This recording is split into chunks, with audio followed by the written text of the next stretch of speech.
أعوذ بالله من الشيطان الرجيم بسم الله الرحمن الرحيم سورة التغابن مدنية بسم الله الرحمن الرحيم يسبح لله ما في السماوات وما في الأرض له الملك وله الحمد وهو على كل شيء قدير. Alors là, Inch'Allah, on commence la Surah At-Taghabun. La Surah At-Taghabun, At-Taghabun, ça veut dire la grande paix. At-Taghabun, ça veut dire la grande paix. Et ici, Allah subhanahu wa ta'ala, il fait référence par rapport au verset 9, où Allah subhanahu wa ta'ala parle du jour du Qiyamah. Un des noms du Qiyamah est connu comme Yawm At-Taghabun, le jour de la grande paix. C'est-à-dire, en ce jour, ceux qui ont obéi à Allah subhanahu wa ta'ala, ils vont voir le fruit de leur obéissance, les récompenses qu'Allah subhanahu wa ta'ala leur accordera. Mais de l'autre côté également, ceux qui ont désobéi à Allah subhanahu wa ta'ala, ceux qui ont tourné le dos à Allah, alors en ce jour, ils vont voir qu'ils ont perdu tout et qu'ils sont voués à un échec qui est éternel. Donc, At-Taghabun, Yawm At-Taghabun, ça fait référence au jour du Qiyamah. Cette sourate arrive après la souratul Munafiqun. Généralement, certains mufassirin, entre les versets ou bien entre les sourates, alors ils expliquent quel lien il y a entre les sourates, entre les chapitres, entre eux, et entre les versets, quel lien il y a. Alors, les mufassirin, ils expliquent que le lien qu'il y a entre souratul Munafiqun et souratul Taghabun, de la souratul Munafiqun, Allah subhanahu wa ta'ala, il a parlé du caractère méprisable des munafiq, des hypocrites. Donc parmi les défauts de ces hypocrites, un des défauts, c'est que ces hypocrites, lorsque les musulmans de Madina, Makkah Mukarrama, ils sont venus à Madina Munawwara, ces muhajirin, alors ces hypocrites, qu'est-ce qu'ils ont fait? Ils se sont crus supérieurs à ces muhajirs. Ils regardaient de haut ces muhajirs, ils regardaient l'apparence de ces muhajirs, qu'ils ont venu à Madina, ils n'ont rien. C'est nous qui aidons par rapport à leur lignée, par rapport à leur rang, etc. etc. Donc ces munafiq, ils ont regardé de haut ces muhajirs. Donc dans cette sourate, Allah subhanahu wa ta'ala, il refute cette manière de penser, de sectarisme tribal, de se sentir supérieur par rapport à son rang, par rapport à sa richesse, par rapport à sa couleur de peau, par rapport à son pays. Et Allah subhanahu wa ta'ala, il a donné une règle générale qu'auprès d'Allah, il y a deux grandes familles. Auprès d'Allah, il y a deux grandes familles. Et ces deux grandes familles, ce n'est pas basé sur la couleur arabe ou bien non arabe, niveau social, intellectuel. Non, Allah ta'ala dit, tous les enfants de Adam sont classés en deux catégories. Soit il est croyant, soit il n'est pas croyant. Soit il est croyant, soit il n'est pas croyant. Donc au début de cette sourate, Allah subhanahu wa ta'ala, il va nous rappeler des usul de din, c'est-à-dire des bases et de la fondation du din d'Allah subhanahu wa ta'ala, qui commence tout d'abord par le tawhid, l'unicité d'Allah, et par la prophétie, c'est-à-dire de croire la prophétie de Rasulullah sallallahu alayhi wa sallam et de croire en tous les prophètes. Donc Allah subhanahu wa ta'ala dit Yusabbihu lillahi ma fis samawati wa ma fil ard. Ce qui est dans les cieux et dans la terre glorifie Allah subhanahu wa ta'ala. Et en permanence, ils sont de la glorification d'Allah subhanahu wa ta'ala. Qalan, c'est-à-dire que ce sont des créatures que Allah il a donné la faculté de parler, comme les humains, etc. Il parle, il glorifie Allah, il fait le tasbih d'Allah, il fait un son comme les oiseaux, etc. Ou bien que nous on dit inerte, qui n'a pas cette faculté de faire le bruit, il est comme sans âme, mais ça aussi, son état exprime la gratitude et il loue Allah subhanahu wa ta'ala. Comme Allah subhanahu wa ta'ala il dit wa in min shay'in illa yusabbihu bihamdihi walakin la tafqahuna tasbihahu. Chaque chose fait les louanges d'Allah subhanahu wa ta'ala, mais nous les humains, nous ne comprenons pas les louanges que ces créatures-là ils font. Donc toutes créatures, ils font les louanges d'Allah subhanahu wa ta'ala. Donc Allah ta'ala nous rappelle que lorsque toutes les créatures et toute la création fait les louanges d'Allah subhanahu wa ta'ala, toi, être humain, tu es meilleur des créatures, mais toi aussi, tu dois te soumettre à Allah. Donc, première chose. Lahul mulk. à lui la royauté. À lui la royauté. Allah subhanahu wa ta'ala, c'est lui le roi des rois. Donc Allah subhanahu wa ta'ala, il rappelle dans la sourate al-Munafiqun que ces hypocrites, qu'est-ce qu'ils ont dit? De ne plus dépenser chez ces musulmans, afin que ces musulmans, ils s'éparpillent et ils abandonnent tout, ils s'enfuient. Allah nous avait rappelé وَلِلَّهِ خَزَائِنُ السَّمَاوَاتِ وَالْأَرْضِ que le trésor des cieux et de la terre appartient à Allah. Ici Allah Ta'ala dit qu'à Allah appartient la royauté, même sur terre, si quelqu'un il est roi, mais c'est pour un temps très court, c'est éphémère. Le vrai roi, Malikul Mulk, le vrai roi, c'est Allah subhanahu wa ta'ala. Et Allah, il donne la royauté à qui il veut. Si Allah veut faire que quelqu'un devienne roi, Allah lui donne cette royauté. Mais en réalité, cette royauté, au-dessus de cette royauté, il y a la royauté d'Allah. C'est pour cela, lorsqu'Allah veut retirer cette royauté de quelqu'un, Allah Ta'ala n'a pas peur de personne, Allah n'a pas peur de qui que ce soit, Allah subhanahu wa ta'ala retire. Donc Allah nous rappelle, lahul mulk, à lui appartient la royauté. Wa lahul hamd, à lui les louanges. De toutes les créatures, fait les louanges d'Allah. Pourquoi? Parce que c'est Allah seul qui est digne d'être loué.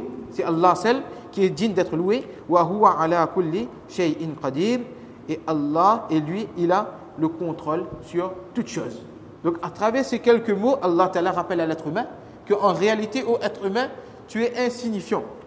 Tu es insignifiant parce que la royauté appartient à Allah. Même si tu as une quelconque richesse, mais en réalité, c'est Allah au-dessus de tout. Donc, soumets-toi, obéis à Allah subhanahu wa ta'ala. Huwa alladhi khalaqakum faminkum kafirun wa minkum mu'min. C'est lui qui vous a créé. Ô être humain, tu n'étais pas là, toi. On ne parlait même pas de toi. Hal ata ala al-insani hinun min ad-dahr lam yakun shay'an madhkura. À une certaine époque, on ne parlait même pas de nous. Personne ne savait qu'on allait venir sur terre. Ni même nos parents, grands-parents, etc. C'est Allah qui nous a donné cette vie. Donc, c'est lui qui vous a créé. Faminkum kafirun wa minkum mu'min. Maintenant, parmi vous, les infidèles, les ingrats, wa minkum mu'min, et parmi vous, ceux qui, les croyants. Donc Allah subhanahu wa ta'ala ici, il montre les deux grandes familles chez Allah subhanahu wa ta'ala. Tout d'abord, lorsque Allah subhanahu wa ta'ala crée l'humanité, chaque être humain, chaque enfant qui naît, il naît croyant. Le prophète sallallahu alayhi wa sallam a dit que chaque enfant qui naît, il a cette fitrat, cette nature de iman. Allah, il a mis le potentiel de reconnaître Allah, d'obéir à Allah subhanahu wa ta'ala dans chaque être humain. Puis par la suite, dans l'environnement où cet enfant il évolue, par rapport à ses parents, par rapport à ses proches, etc., là, soit il devient, il se rallie au judaïsme ou bien au christianisme, etc., etc. Mais Allah subhanahu wa ta'ala a donné à chaque enfant, chaque être humain, il a ce potentiel de iman. Mais qu'est-ce qu'Allah ta'ala dit? Allah il vous a créé. Allah vous a créé sur cette fitrat, mais maintenant, faminkum kafir. Il y a certains qui sont ingrats. Ils refutent Allah, ils rejettent Allah. Et ils sont infidèles. Allah il a mentionné ici d'abord, parmi vous, des infidèles, ceux qui ne croient pas, et certains qui croient. Pourquoi d'abord Allah il a mentionné infidèles avant? Allah pourrait bien dire faminkum mu'min wa minkum kafir. Les mufassirin ils expliquent pourquoi Allah subhanahu wa ta'ala il a mentionné d'abord parmi vous des infidèles et des croyants. Parce que la majorité des personnes, qu'est-ce qu'ils font? Ben, ils sont ingrats envers Allah subhanahu wa ta'ala. Ils tournent le dos à Allah subhanahu wa ta'ala. Même on regarde la quantité d'êtres humains qu'il y a sur terre, ben, combien parmi ces êtres humains sont croyants?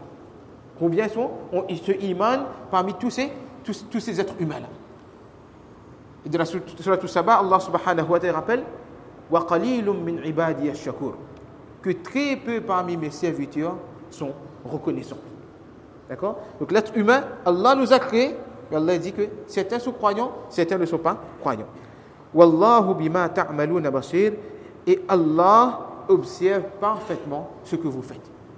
Donc Allah nous a créé être humain, Allah nous a donné ce choix. Allah nous a envoyé des prophètes alayhi salatu wassalam, nous a envoyé Rasulullah sallallahu alayhi wa sallam pour montrer le chemin de la droiture et également le chemin qui mène vers la perdition. Et là Allah nous a donné ce potentiel-là de faire le choix, soit on veut le chemin qui mène vers la réussite, la sérénité et le confort, ou soit la personne il choisit. Donc Allah il observe parfaitement ce que vous faites comme action de bien et comme action de mal, et Allah vous rétribuera selon vos actions. Si vous avez fait de bonnes actions, il vous rétribuera de cette manière. Si vous avez été ingrat envers Allah, Allah Ta'ala, il sanctionnera, il punira la personne. C'est lui qui a créé les cieux. Il a créé les cieux et la terre en toute vérité. Bilhaq, en toute vérité. En toute vérité veut dire que Allah, il a créé les cieux et la terre pour un objectif avec une sagesse. Première chose. Deuxièmement, chaque chose que Allah il a créé à sa forme convenable. Comme Allah t'a dit, Allah il a créé chaque chose selon sa physionomie. Les animaux, que ce soit les bœufs, les cabris, etc. Allah il a créé chaque créature selon sa physionomie appropriée. Et Allah subhanahu wa ta'ala, il a guidé chaque créature vers ce dont il a besoin. Allah lui a enseigné c'est quoi son adoration, comment louer Allah subhanahu wa ta'ala. Contrairement à ce que certaines personnes disent, que ce monde a été créé en vain. Ce monde a été créé en vain. Le monde a été créé comme ça, on est juste ici pour vivre, et puis un jour ça se terminera, tout va finir.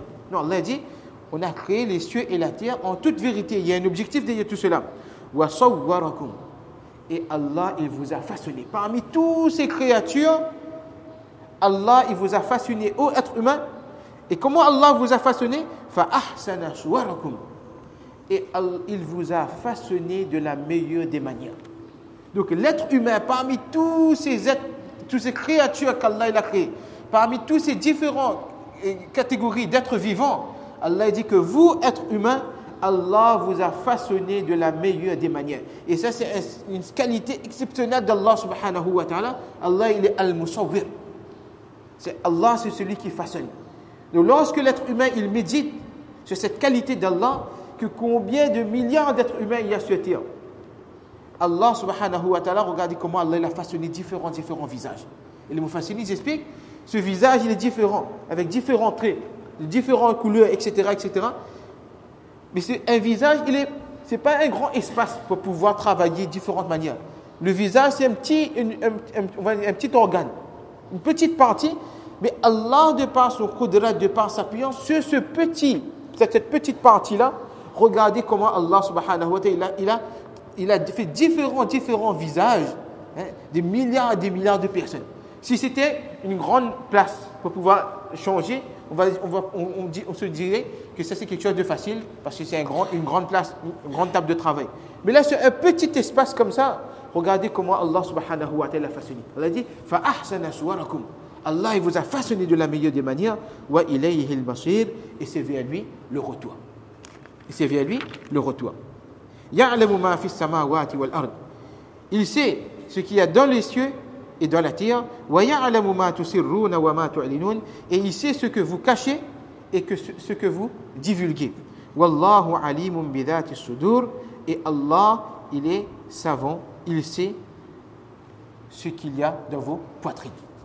Donc même ce que vous cachez dans vos poitrines, les secrets que personne ne sait, que depuis des années vous cachez dans vos poitrines, Allah subhanahu wa ta'ala, il est au courant et Allah subhanahu wa ta'ala, il sait ce que vous cachez dans vos poitrines.